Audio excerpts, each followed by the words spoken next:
Oh All my God. right. Welcome, everybody. We're so happy to have you here. Another episode of Black Coffee, Honey, and Grits. Ladies, would you like to, I'm removing a page. Would you like to introduce yourselves? I was about to say remove yourselves. Oh my gosh. I don't Um, want to remove myself. I just got here. I'm gonna hit them real quick, Carmel. I am okay, wait, should I join the party? Okay, let's do that. I am Shelly A. Carter out of New Jersey, the CEO of Housing Ministry LLC. And in that space, I use my real estate banking and life insurance licenses to make home ownership attainable and sustainable. My focus is primarily fighting foreclosure. And just because I find it to be fun, I love finding ways to monetize real estate. And that's me in a nutshell. Carmel? yes, and me in a nutshell, I'm your whole food, plant-based, vegan, fitness, and nutrition coach. And I work primarily with those who have come to realize that they have sugar or food addiction. And I assist them in adapting a whole food, plant-based lifestyle in order to combat that addiction, as well as any chronic conditions that might come along with it. And I'm pretty much here to encourage everybody to add more plants to your plate. It does a body good. Pat, back over to you, Maisha. Yeah, and I am Maisha, also known online as Devi Maisha. I'm the Sensual Energy Alchemist. I'm a master life coach and teacher of sensuality, and my business, Sensual Energy Alchemy, guides Black women into their confidence and power through pleasure. And just thank you all for joining us on the live stream. This is going to be a little short one tonight, and I'm happy about that. So, but I wanted to go through some current events. This has been a wild 6 months in the past 5 days. Mm. And we have had everything from police brutality to another woman being nominated, the third woman to ever be nominated as president, Shirley Chisholm being the first who ran, Hillary Clinton, and now we have Kamala Harris. And then we're going to finish off with some fun information about Snoop Dogg, which I really thought was a rumor and just a funny thing, but it's actually true. But the first and really, how does this all, not Snoop Dogg so much, but especially with what's happening with what happened to Sonia Massey and now Kamala, where she's at, and the amount of money that's been raised. Where do we go from here as Black women? Because it's the dichotomy of this woman calling the police for assistance because she thought there was an intruder lurking around her home, and for the police to arrive, and then for them to enter her home and ask her for ID when she was the one who called, and then the police officer asked her to take her pot of boiling water off the stove, followed her into the kitchen, and basically ends up shooting this woman in the face. And he is being charged as he should, and I so hope that he gets thrown into Gen Pop. I'm just putting that out there.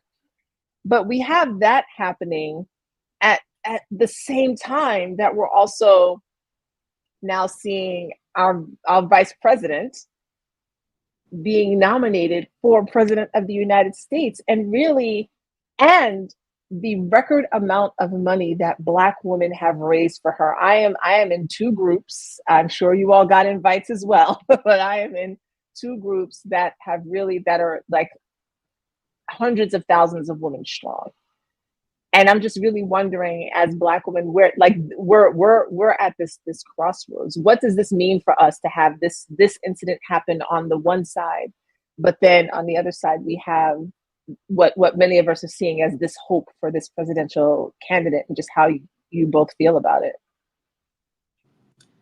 Whew, that's a lot. It's a lot for somebody like me who I don't like politics. Like my mind and my heart and my body does not go in that direction. I can still recognize and acknowledge what's happening, and it is a lot. I'm fearful for Kamala. I I'm fearful for what might happen in the United States of America.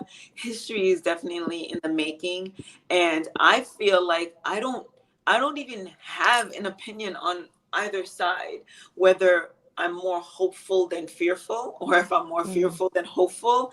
It's just going to Mm, be mixed in a blend, and we live in a time where it's kind of like I feel like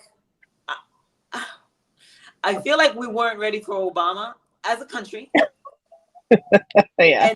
and I feel like we're damn sure not ready for a Black woman president as a country. Mm-hmm. And it's interesting because Kamala might win by default because of the options available, and that's not good either.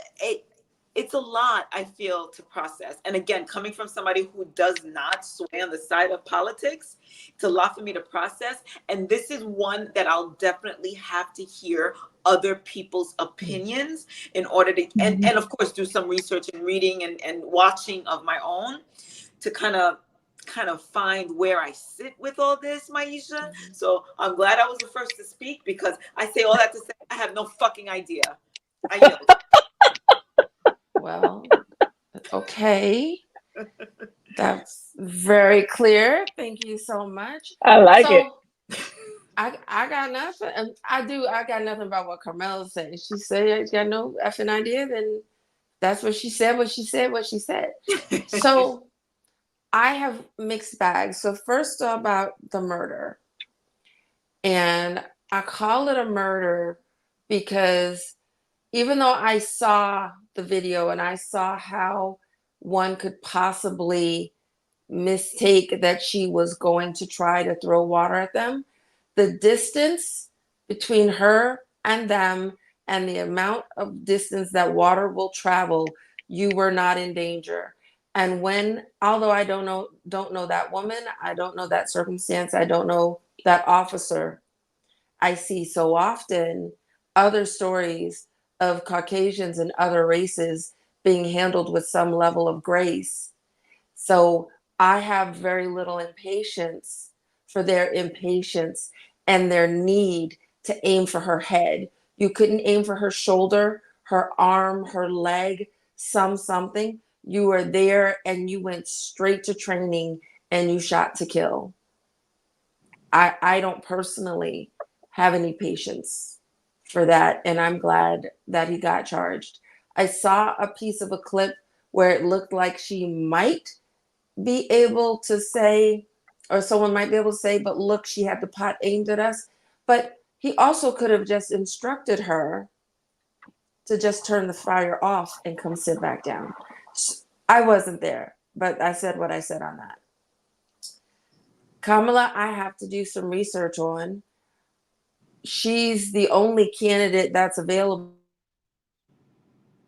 Right? She's the only candidate that's available that I see. You guys can hear me, right? Yeah. Because of the phone ring, of the options, I'm definitely not voting for the orange man. And his policies, especially now that we've given him the right to be a dictator, where he is under the rules of law, these brand new rules, he can go and commit genocide and make up an excuse and say, well, I was in office and you can't do anything about it. I don't want the crazy man having more power than he already had the first time. And everything that I've heard about Kamala, we're talking about, yay, Black woman. Is she? I have questions. Is she claiming that now? Are we not going to look at what she did while she was in her previous jobs and her track record there? I have so many questions. So while I see her as the only available candidate, I don't know that I'm excited about her ascension into this office.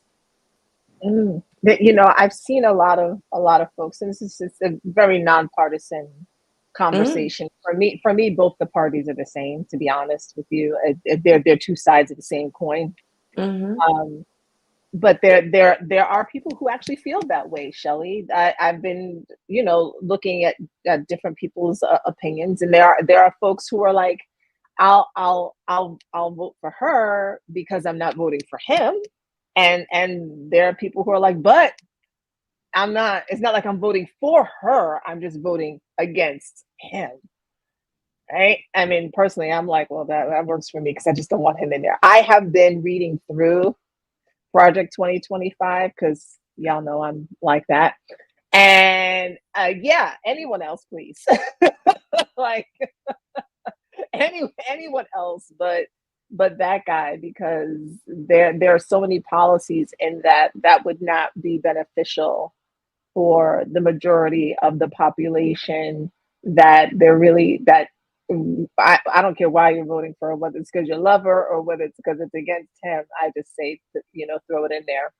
And for Sonia Massey, I didn't watch the video. I don't watch those videos. I stopped watching those videos long ago. But I have seen transcripts of what has transpired, and this officer, as she was moving away into her kitchen, this officer followed her in to the kitchen and turned off his body cam, and then tried to say that it was a self-inflicted wound. It was only because the other officer had his body cam on that authorities were able to see exactly what happened. And the idea, and unfortunately, to your point, Shelley, the officers in in many countries, but in our country, they are not trained to maim. That's not part of what happened. They are trained to kill. They're not trained to just shoot. Because I used to ask that Yeah. question. Why can't I mean you shouldn't be shooting anybody, but can't shoot them in the leg? First of all, you get hit an artery and they'll die. They'll bleed out and die anyway. But they're trained for head, chest. They're trained for body shots. And so the only thing that I'm happy about in this is that there was no hemming and hawing, that it was clear that this officer was in total, not just misconduct, but whatever this man's issues are, I'm not concerned with him. But at the very least, that he is being charged, and this isn't one of those things where people have to like, well, let's see, like they did to poor Tamir Rice and Trayvon Martin and Breonna Taylor and George Floyd, and the list is so very long.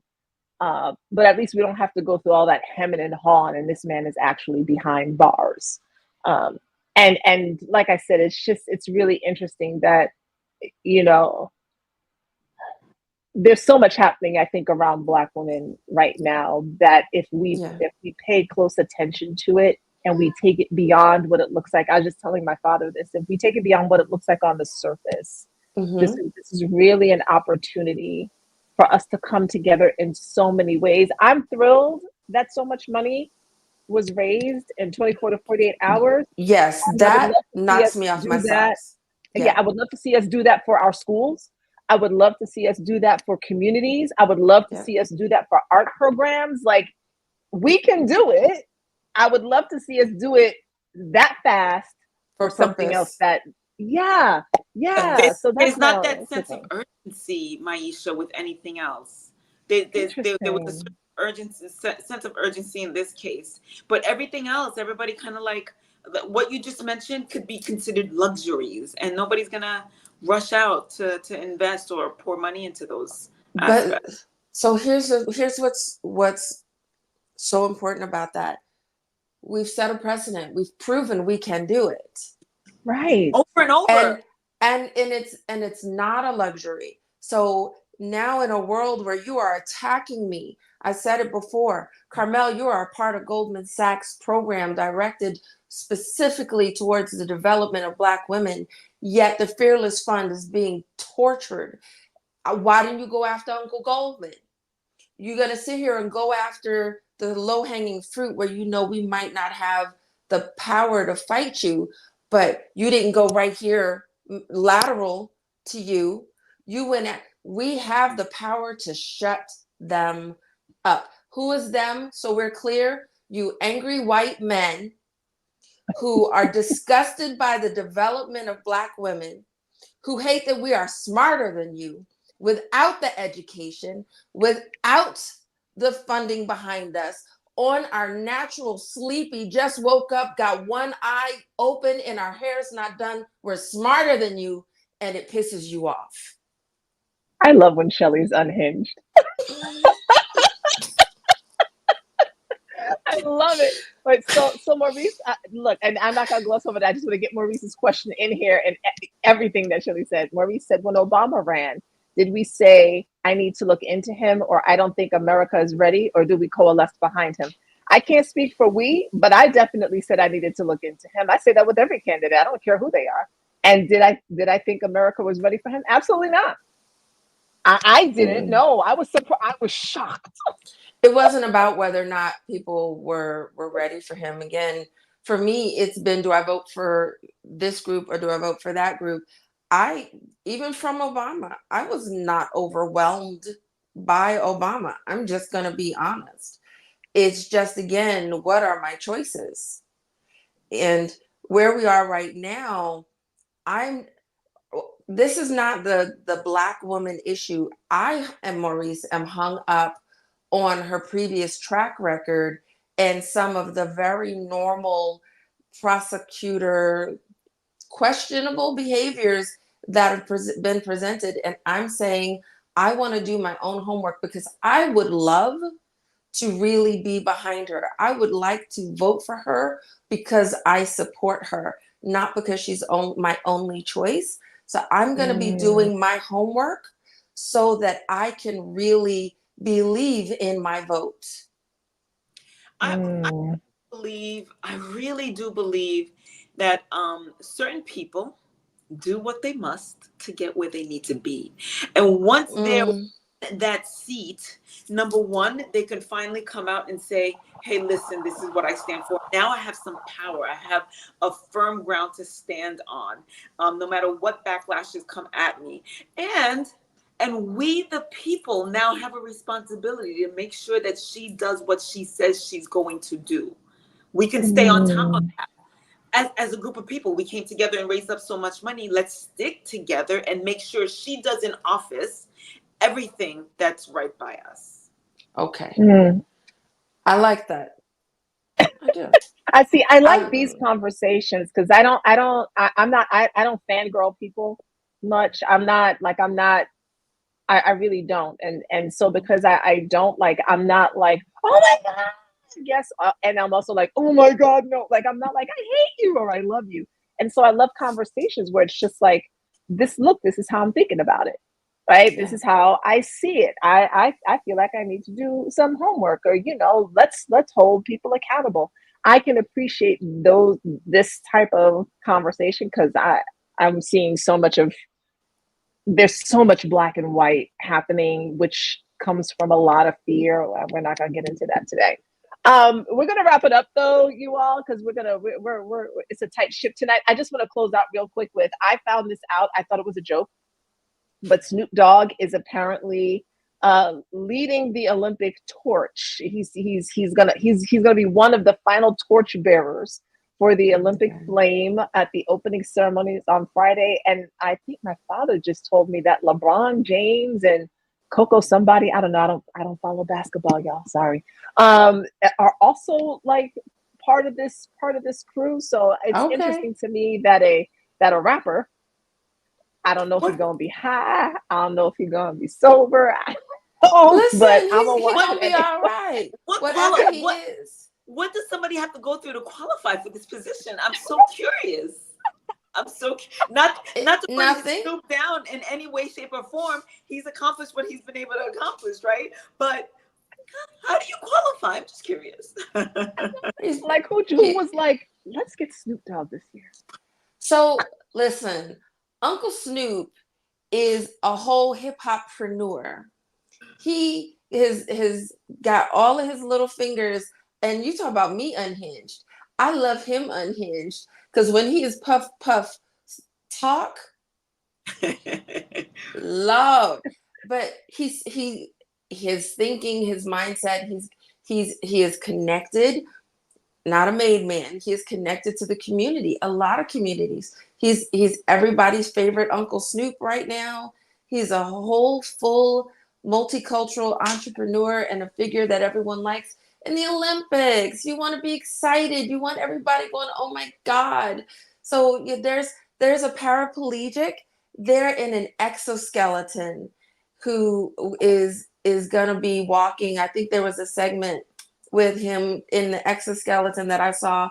I don't know if this was old or new. I hope I'm telling the truth, but it was still just so exciting. It's the excitement. It's the fact that we're talking about it. And y'all, until you mentioned this, if you had not mentioned Snoop, I would not have paid attention to the Olympics at all, and they would not have gotten my viewership.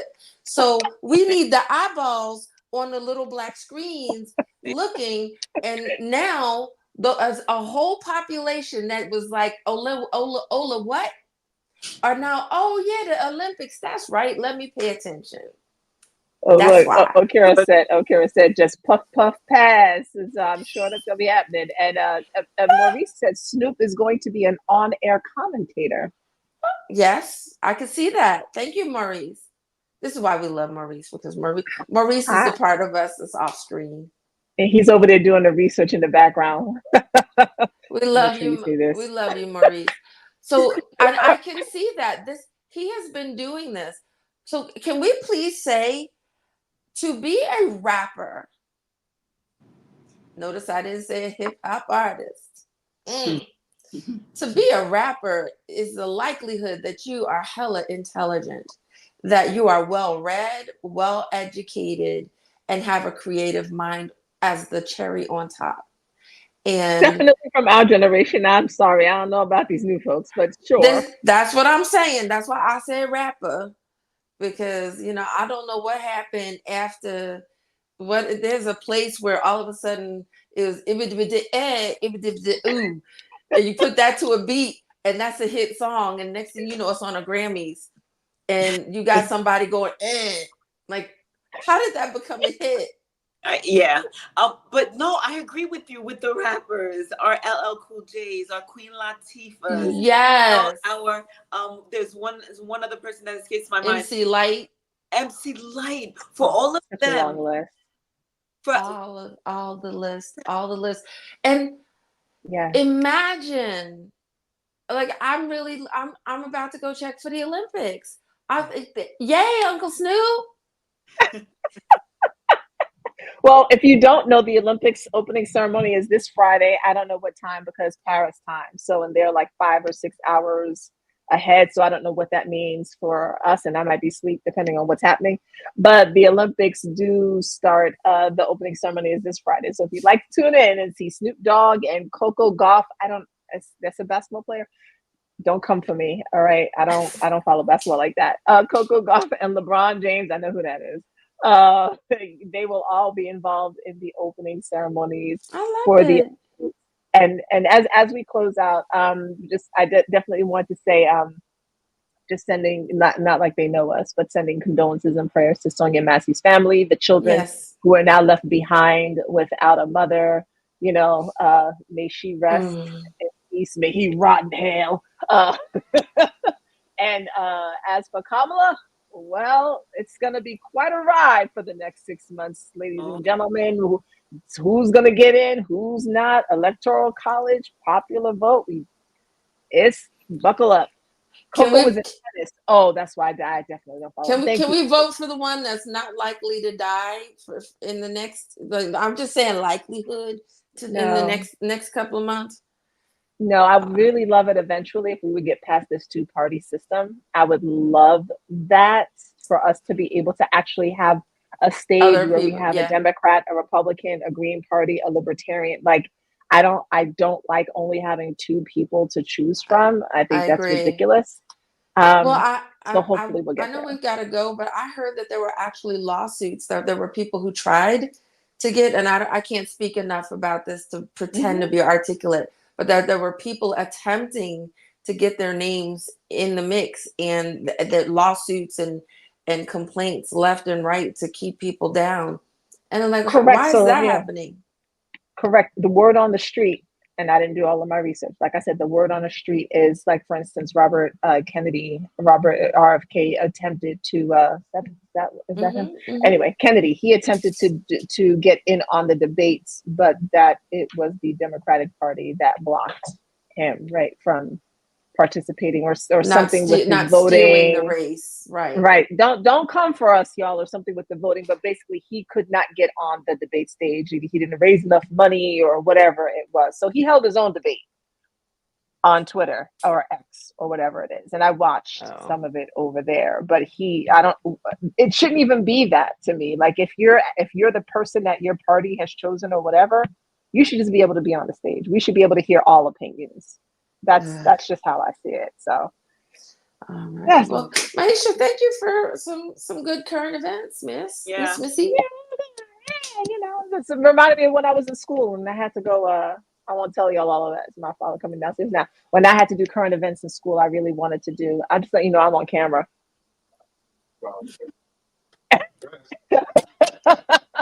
when I was doing current events, in school, I really wanted to use like the Daily News, which was like the yellow New York, and my wouldn't let me. I had to use the New York Times. And then I had to look up all the words. Yeah, so sounds about right. Yeah. So current events I enjoy, but this was so much more fun than what that dude put me through. So thanks. Whatever. He said he's sorry. Anyway, that's Bahamas in effect back there. That's my okay. Caribbean heritage. Yes. Anyway, we are done. Okay.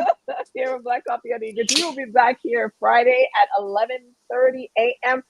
Dr. Jamesia, we miss you. Enjoy yourself. Much. So we will see you next week. Next week will be her week, but we'll be back here, the three of us, on Friday.